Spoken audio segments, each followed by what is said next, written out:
I, 28F, never thought I'd be writing this, but here I am. My life has turned into a soap opera, and I need advice on how to handle this mess. Some background. My mom passed away when I was 12 from breast cancer. It was a devastating time for my dad and me. We were incredibly close, and he became my rock during those difficult years. We'd spend weekends working on puzzles, watching old movies, and just being there for each other. It wasn't perfect, but we were managing. Then, when I was 16, my dad started dating again. At first, I was happy for him. He deserved to find love again, and I wanted him to be happy. That's when Diane, 45F, entered our lives. She seemed nice at first, always complimenting my dad, bringing little gifts for me, and trying to include me in their outings. I was cautiously optimistic, but things started to change after they got married a year later. Diane's true colors began to show. She'd make subtle comments about my appearance, comparing herself to me in ways that made me uncomfortable. Once, when I wore a new dress to a family dinner, she disappeared upstairs and came back wearing something nearly identical, but more revealing. She'd laugh it off as a fun coincidence, but the look in her eyes told a different story. As I got older, things got weirder. Diane would accidentally walk in on me changing, or make inappropriate comments about my body. She'd try to give me advice about boys, but it always felt off somehow. I started spending more time away from home, throwing myself into school and extracurricular activities. My dad seemed oblivious to it all. Whenever I tried to talk to him about Diane's behavior, he'd brush it off as women being women, or tell me I was being too sensitive. It created a rift between us that I didn't know how to bridge. Fast forward to 3 years ago when I met Jake, 30M. We hit it off immediately at a mutual friend's barbecue. He was funny, kind, and genuinely interested in my thoughts and feelings. After years of feeling like I was walking on eggshells at home, Jake's presence in my life was like a breath of fresh air. Our relationship progressed quickly. Within 6 months, we were talking about moving in together. That's when Diane's behavior took another turn. She'd make excuses to touch Jake, laughing too hard at his jokes and finding reasons to be around him. Once, she accidentally spilled wine on his shirt at a family dinner and insisted on helping him clean up, following him to the bathroom. Jake noticed too and started avoiding her. He'd make sure we only visited when my dad was home, and he'd never be alone in a room with Diane. It made family gatherings tense, but I was grateful he understood without me having to explain everything. Last year, Jake proposed during a weekend trip to the beach. It was perfect, just the two of us, the sound of the waves and a beautiful sunset. I was over the moon. But when we announced it to my family, I saw something flash in Diane's eyes. It wasn't happiness or excitement. It was something else. Something that made my skin crawl. From that moment on, Diane's behavior became even more erratic. She'd call Jake at odd hours, claiming she needed help with something around the house. She'd show up at his workplace saying she was in the neighborhood. Jake always handled it gracefully, but I could see it was wearing on him. Now, here's where things get crazy. Last month, we had a family dinner to celebrate my dad's birthday. It was tense from the start. Diane kept making passive-aggressive comments about the wedding planning, implying that I was being a bridezilla, even though we'd barely started discussing details. After dinner, Diane insisted on ordering dessert, even though we were all full. She disappeared to talk to the waiter and came back with some fancy chocolate cake that looked amazing. I took a bite and immediately knew something was wrong. My throat started closing up, and I couldn't breathe. See, I have a severe peanut allergy. I developed it when I was a teenager, shortly after my mom passed away. It was a difficult time, adjusting to life without mom and suddenly having to be hyper-vigilant about what I ate. Everyone in my family knows this. I always carry an EpiPen, but in the chaos, I couldn't find it. Jake rushed me to the ER while my dad tried to figure out what happened. At the hospital, the doctors confirmed it was a peanut reaction. When my dad confronted Diane, she swore she had no idea there was peanut butter in the cake. But here's the kicker. Jake overheard her talking to the waiter when she ordered. He swears she specifically asked for the peanut butter chocolate cake and made sure it wasn't labeled. I was in the hospital for 2 days. During that time, Diane kept trying to visit me alone, but Jake wouldn't leave my side. On the second day, Jake went to grab coffee and Diane cornered him in the hallway. She tried to kiss him, saying they could comfort each other while I was sick. Jake pushed her away and told me everything. When I confronted Diane, she denied everything. She cried and said Jake was lying, that he'd been coming on to her for months. She spun this whole story about how uncomfortable she'd been, but she didn't want to tell me because she knew how happy I was. It was all lies, but she was convincing. So convincing that my dad believed her. He said I was being dramatic and disrespectful to my stepmom. He brought up times from my teenage years when I'd been moody or distant, using them as evidence that I'd always had a problem with Diane. It was like he'd completely forgotten the close relationship we'd had before she came into our lives. I was furious. I told them both that I was done. I wasn't going to stick around and let Diane try to kill me again or seduce my fiancé. My dad accused me of tearing the family apart with wild accusations. He said I was jealous of Diane and always had been. Here's where it gets even messier. My grandpa, Dad's father, passed away last year, leaving behind a sizable inheritance. My grandpa and I had always been close. He never quite warmed up to Diane, which caused some tension in the family. But before he died, he made it clear he wanted his estate split between my dad and me. Now, my dad's threatening to cut me out of the will if I don't apologize to Diane and make things right. He says Grandpa would be disappointed in how I'm acting, but I know that's not true. Grandpa always encouraged me to stand up for myself. I'm at a loss. I love my dad, but I can't believe he's choosing Diane over me. Jake and I have moved out and are staying with his parents for now. They've been incredibly supportive, but I know it's not a long-term solution. My friends are split. Some think I'm overreacting, while others are telling me to press charges against Diane. My best friend, Sarah, has been my biggest supporter. She's never liked Diane and says she always got a weird vibe from her. I don't know what to do. Should I try to reason with my dad one more time? Should I just walk away from my family and the inheritance? Is there any way to prove what Diane did? I feel like I'm losing everything. My family, my home, and potentially a lot of money. But I refuse to put myself in danger or let Diane come between Jake and me. Any advice would be appreciated. Edit. Thank you all for the supportive comments and advice. To clarify a few things. 1. Yes, I'm sure about the peanut butter. The hospital confirmed it. 2. I've known Diane for 12 years and she's always known about my allergy. 3. Jake and I are 100% sure about what we heard and saw. We're not mistaken or lying. 4. I'm looking into legal options, but it's complicated since it's my word against hers. 5. I'm not going to apologize or pretend everything's okay just for the inheritance. My life and relationship are worth more than that. I'll update when I have more information or if anything changes. Thanks again for the support. Update. It's been about 6 months since my last post, and a lot has happened. I want to thank everyone for their support and advice. It really helped me stay strong during this nightmare. First, the good news. Jake and I got married. We had a small ceremony with just his family and my closest friends. It was nothing like the big wedding we'd originally planned, but it was perfect for us. We wrote our own vows, and there wasn't a dry eye in the house. My best friend Sarah was my maid of honor, and Jake's brother was his best man. It was beautiful and drama-free, which is exactly what we needed. We're officially moved into our own place now, and it feels great to have our own space.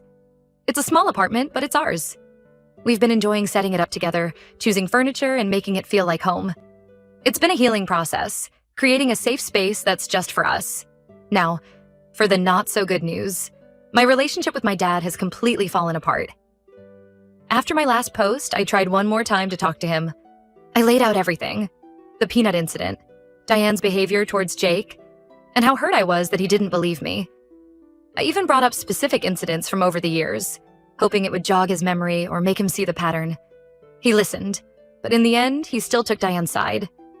He said I was jealous of her and making up stories to break them up. He brought up times from my teenage years when I'd been moody or difficult, using them as proof that I'd always had a problem with Diane. It was like he'd completely forgotten our close relationship before she came into our lives. The inheritance situation has gotten messy. My dad followed through on his threat and changed his will. He's now leaving everything to Diane, with the condition that she take care of me if I ever come to my senses. It's insulting and heartbreaking. I can't help but think about my grandpa and how disappointed he would be in this whole situation. Diane has been busy too. She's been telling everyone who will listen that I'm mentally unstable and making up lies about her. She's spun this whole story about how she's always tried to be a good stepmom, but I've rejected her at every turn. Some family friends have reached out, concerned about my behavior. It's frustrating, but I'm trying to stay above it all. I did take some of your advice and spoke to a lawyer. Unfortunately, without hard evidence, there's not much I can do legally about the peanut incident. The lawyer suggested focusing on protecting myself going forward instead of trying to prove what happened. We've set up security cameras at our new place just in case. One bright spot in all this, my mom's sister, Aunt Sarah, reached out to me. We weren't close when I was younger. She lived across the country and visits were rare. but she heard about what was happening and wanted to help. She's been amazing, offering emotional support and even helping Jake and I with a down payment for our new place. It's nice to have some family on my side. Aunt Sarah has been sharing stories about my mom that I'd never heard before. It's bittersweet. I love learning more about her, but it also makes me miss her terribly. I can't help but think about how different things might be if she were still here. Work has been a good distraction. I got a promotion last month, which has helped take my mind off the family drama. My boss has been understanding about everything, giving me flexibility when I need it. Jake's been incredibly supportive through all of this. His parents have practically adopted me, inviting me to all family events and treating me like their own daughter. I've had to make some tough decisions about boundaries. I've blocked Diane on all social media and my phone. I told my dad I won't be contacting him until he's ready to listen to me and acknowledge what happened. It hurts, but I know it's necessary for my mental health. There have been some tough moments. Holidays are hard, and I miss the relationship I used to have with my dad. But I'm learning to build new traditions with Jake and our friends. We hosted Thanksgiving this year, and it was actually really nice. It felt good to fill our home with laughter and love. I'm still struggling with feelings of guilt and anger. Some days I want to scream at my dad for choosing Diane over me. Other days I miss him so much it hurts. I'm trying to focus on the good things in my life.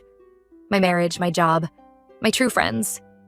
Jake and I have been talking about starting a family of our own someday, and that gives me hope for the future. I don't know what the future holds. Part of me hopes my dad will come around eventually, but I'm not holding my breath. For now, I'm focusing on building my own life and family with Jake. Thank you all again for your support. It means more than you know. I'll update again if anything significant changes. Update. I can't believe I'm writing this, but there's been a major development in my situation. It's been about a year since my last update, and everything has changed. 2 weeks ago, I got a call from my dad. He was crying and asking to meet up. I was hesitant, but Jake encouraged me to hear him out. We agreed to meet at a neutral location, a coffee shop we used to go to when I was in high school. Walking in, I was hit with a wave of nostalgia. We used to come here after my weekend soccer games, sharing a slice of apple pie and talking about everything and nothing. When I saw my dad, I barely recognized him. He looked older, tired, like he'd aged years in just a few months. He broke down as soon as he saw me, apologizing over and over. Then he told me everything. It turns out Diane had been having an affair for months. Not just any affair, she was sleeping with my dad's best friend, Tom. Tom and my dad had been friends since college. He was my honorary uncle, always bringing me quirky souvenirs from his business trips. He was even at my mom's funeral, supporting us through that difficult time. My dad caught them together at our family's lake house, the same lake house where we scattered my mom's ashes. He'd gone up there to do some maintenance, thinking some manual labor might help clear his head. Instead, he walked in on Diane and Tom in bed together. When he confronted Diane, she broke down and confessed to everything, including what she did to me. She admitted to putting peanut butter in the cake, knowing full well about my allergy. She said she wanted to teach me a lesson for being disrespectful. She also confessed to trying to seduce Jake, saying she was jealous of our relationship. Apparently, this wasn't the first time Diane had done something like this. My dad found out she'd had similar patterns in her previous marriages, causing drama, pitting family members against each other, and always playing the victim. It was like a switch had flipped, and suddenly he could see all the manipulation for what it was. My dad was devastated. He apologized over and over for not believing me.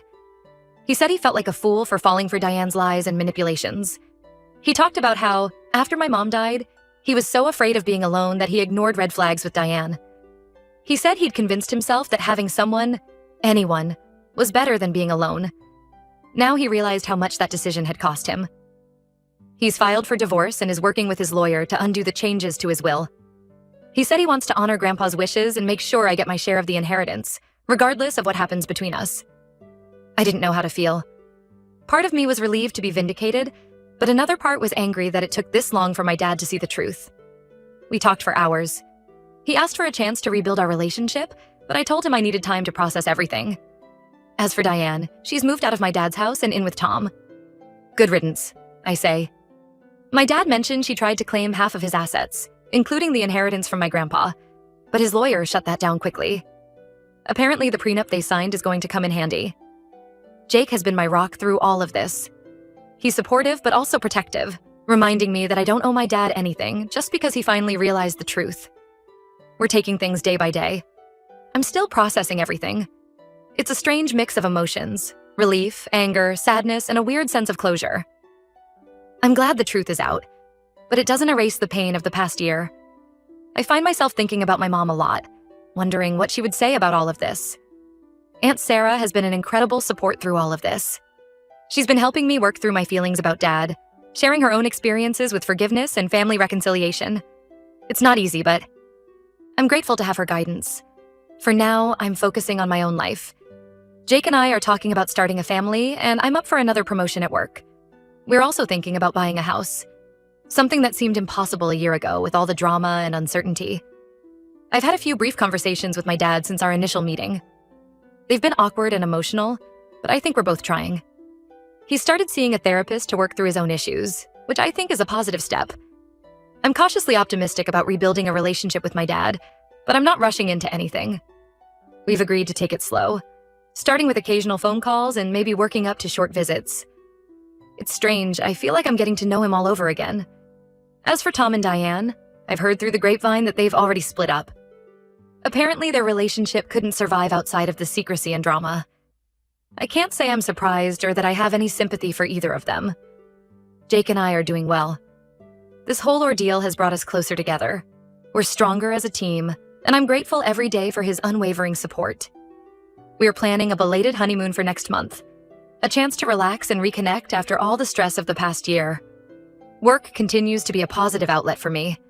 I threw myself into my latest project, and it's paying off. My boss has hinted at a potential leadership role opening up in the near future.